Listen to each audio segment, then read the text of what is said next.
बड़े भैया की वसीयत में क्या लिखा था? जिंदगी क्या इतनी सी होती है। बड़े भैया अपने बिस्तर पर करवटें बदलते हुए सोच रहे थे और बचपन से अब तक के तमाम मौसम उनकी धुंधली नजर में तैरने लगे।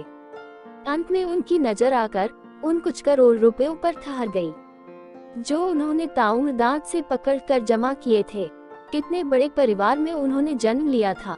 बड़ी बहन कपड़े पहनाकर बाल संवारती थी, बीच की बहन टिफिन थमाती थी। जूते पहनकर जब वह बाहर निकलते तो छोटा भाई साइकिल पकड़कर खड़ा मिलता था। भैया, मैं भी बैठ जाऊं? साइकिल बड़े भाई को थमाते हुए छोटा विनम्र स्वर में पूछता। चल, तू भी क्या याद रखेगा? रौब से यह कहते हुए साइकिल का हैंडल पकड़कर अपना बस्ता छोटे भाई को पकड़ा देते, फिर पीठ पर एक धौल मारते हुए कहते, चल फटाफट बैठ। छोटा साइकिल की आगे की रॉड पर मुस्कुराता हुआ बैठता। तीसरा जब तक आता उनकी साइकिल चल पड़ी होती। अगले दिन साइकिल पर बैठने का नंबर जब तीसरे भाई का आता तो दूसरे को पैदल ही स्कूल जाना पड़ता। इस तरह तीनों भाई भागते दौड़ते कब स्कूल से कॉलेज पहुंच गए पता ही नहीं चला। कितनी तेज रफ्तार होती है जिंदगी की। कॉलेज में आने के बाद उनकी जिंदगी में बेथनी क्या आई, वह अपने ही खून से अलग होते चले गए। बेथनी का भाई सैमसन उनके साथ कॉलेज में पढ़ता था। ईसाई धर्म वाले इस परिवार का उनके ब्राह्मण परिवार से भला क्या और कैसा मेल हो सकता था। पढ़ाई पूरी होते होते तो बेथनी के साथ उनकी मोहब्बत की पींगे आसमान को छूने लगी। सैमसन का नेवी में चुनाव हो गया तो उनका आर्मी में। वो जब कभी भी अपने प्रेम का खुलासा करना चाहते उनका ब्राह्मण होना आड़े आ जाता और उनकी बेथनी इस ब्राह्मण घर की दहलीज नहीं लांघने पाती। पिताजी असमयी काल का ग्रास बन गए और वह आर्मी की अपनी ट्रेनिंग में व्यस्त हो गए। फौज की नौकरी में वह जब कभी छुट्टी लेकर घर आते उनके लिए रिश्तों की लाइन लग जाती और वह बड़े मन से लड़कियां देखने जाते, कभी माँ के साथ तो कभी बड़ी बहनों और उनके पतियों के साथ। पिताजी ने काफी नाम कमाया था, सो बहुत से उच्च वर्गीय परिवार इस परिवार से रिश्ता जोड़ना चाहते थे, पर उनके मन की बात किसे मालूम थी कि वह चुपचाप बेथनी को अपनी हमसफर बना चुके थे। वह माँ के जीते जी उनकी नजर में सुपुत्र बने रहे और कपटी आवरण और लड़कियां देखने का नाटक करते रहे। वैसे भी पिताजी की मृत्यु के बाद घर में उनसे कुछ पूछने कहने वाला कौन था। 4 बड़ी बेटियों के बाद उनका जन्म हुआ था। उनके बाद 3 छोटे भाई और सबसे छोटी एक और बहन भी थी। सो वह अपने बड़ेपन को कैश करना बचपन से ही सीख गए थे। चारों बड़ी बहनों का विवाह तो पिताजी ही कर गए थे, अब बारी उनकी थी।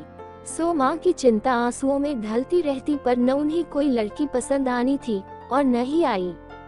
छोटे भाइयों को भी अपने राम जैसे भाई का सच पता नहीं था, तभी तो भारतीय संस्कृति व परिवार की डोर थामे हुए देख रहे थे कि उनका बड़ा भाई सेहरा बांधे तो उनका भी नंबर आए। वह जानते थे कि जिस ईसाई लड़की को उन्होंने अपनी पत्नी बनाया है उसका राज एक न एक दिन खुल ही जाएगा। अतः कुछ इस तरह का इंतजाम कर लेना चाहिए कि घर में बड़े होने की प्रतिष्ठा भी बनी रहे और उनकी इस गलती को लेकर घर व रिश्तेदारी में कोई बवाल भी न खड़ा हो। इसके लिए उन्होंने पहले तो सेना की नौकरी से इस्तीफा दिया, फिर बेथनी को लेकर इंग्लैंड पहुंच गए। हाँ, अपने विदेश जाने से पहले वह एक बड़ा काम कर गए थे। उन्होंने इस बीच सबसे छोटी बहन का ब्याह कर दिया था। अब 3 भाई कतार में थे कि बड़े भैया ब्याह करे तो उनका नंबर आए। 70 साल की माँ की आंखों में बड़े के ब्याह को लेकर इतने सपने भरे थे कि वह पलकें झपकाना भी भूल जाती।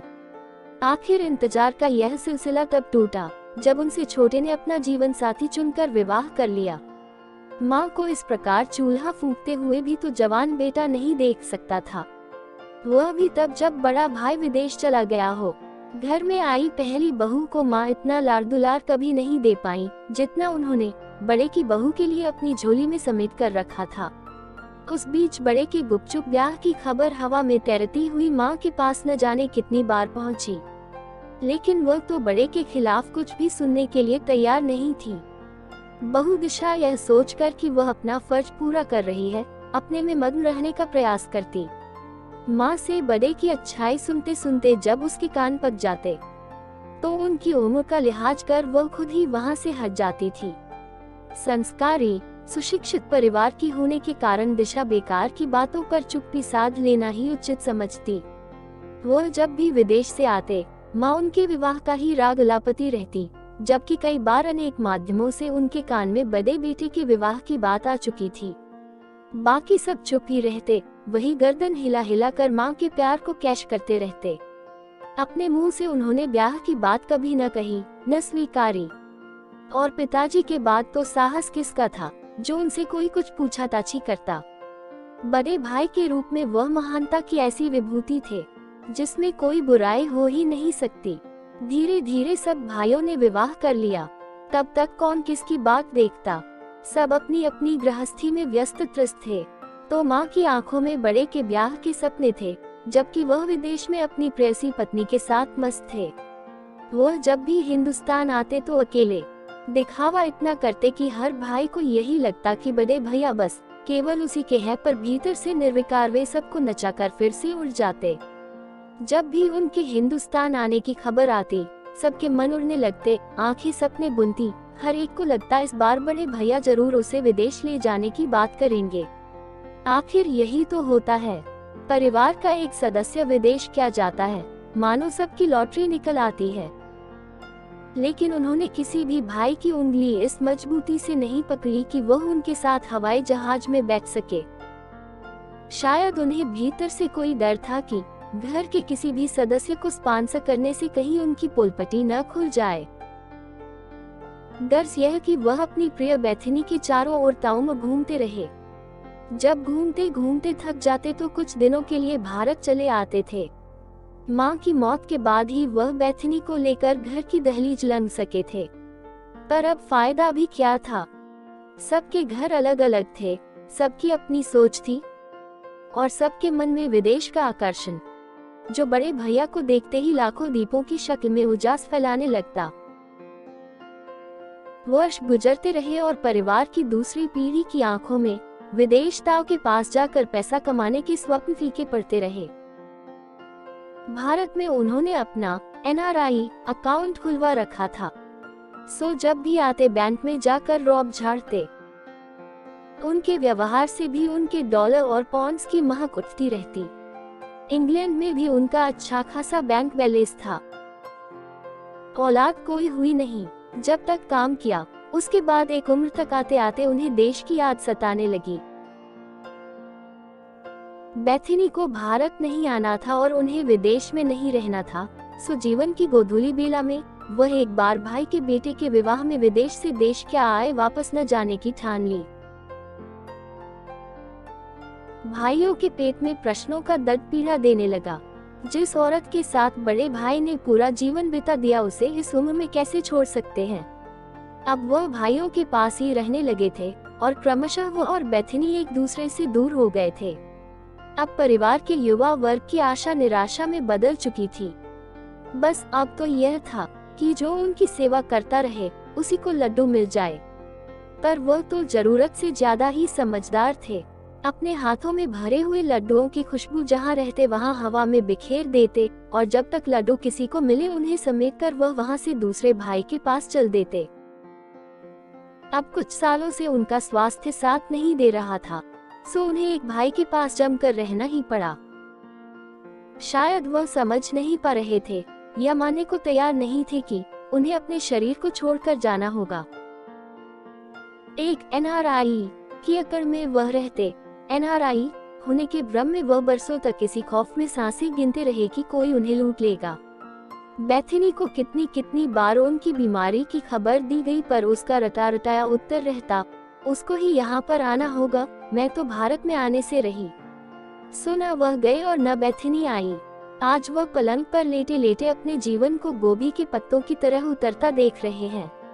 उन्हें आज परत दर परत खुलता जीवन जैसे नंगा होकर खुले आकाश के नीचे बिखेर रहा है और उनके हाथ में पकड़े लड्डू चूर चूर हो रहे हैं। पर उनकी बंद मुट्ठी किसी को उसमें से एक कण भी देने के लिए तैयार नहीं है।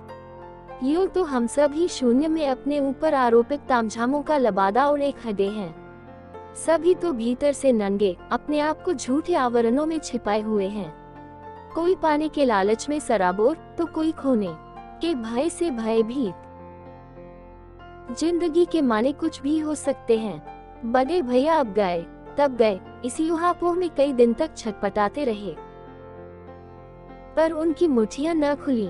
एनआरआई के तमगे को लिपटा एक शख्स अकेलेपन के जंगल से गुजरता हुआ बंद को सीने से लगाए एक दिन अचानक ही शांत हो गया। फिर बेथनी को बताया गया। फोन पर सुनकर बेथनी बोली, जितनी जल्दी हो सके मुझे डेथ सर्टिफिकेट भेज देना। इतना कहकर फोन पटक दिया गया। भली मानस उसकी मिट्टी तो सिमट जाने देती। खैर, अब बड़े भैया की अटैचियां खुलने की बारी थी। शायद उनमें ही कहीं लड्डू छिपा कर रख गए हों। सभी भाई, भतीजे, बहुएं बड़े भैया के सामान के चारों ओर उत्सुक दृष्टि व धड़कते दिल से गोल घेरे में बैठे खड़े थे। लो, यह रही वसीयत। एक पैक लिफाफे को खोलते हुए छोटा भाई चिल्लाया। लाओ, मुझे दो। बीच वाले ने छोटे के हाथ से लगभग छीन कर पढ़ना शुरू किया। आखिर में लिखा था, मेरी सारी चल और अचल संपत्ति मेरी पत्नी बेथनी को मिलेगी और इंग्लैंड व भारत का सब अकाउंट मैं पहले ही उसके नाम कर चुका हूँ। अब सभी भाई व उनके बच्चे एक दूसरे की ओर चोर नजरों से देखकर हारे हुए जुआरियों की भांति पस्त होकर सोफों में धंस गए थे और शून्य में वही बड़े भैया की ठहाकेदार हंसी गूंजने लगी थी। तो दोस्तों, आशा करती हूँ कि आपको यह कहानी जरूर पसंद आई होगी। अगर आप लोग इस चैनल पर नए हैं तो चैनल को सब्सक्राइब करें और बेल आइकन को प्रेस करें, जिससे हर आने वाली नई कहानी आप तक सबसे पहले पहुँचे।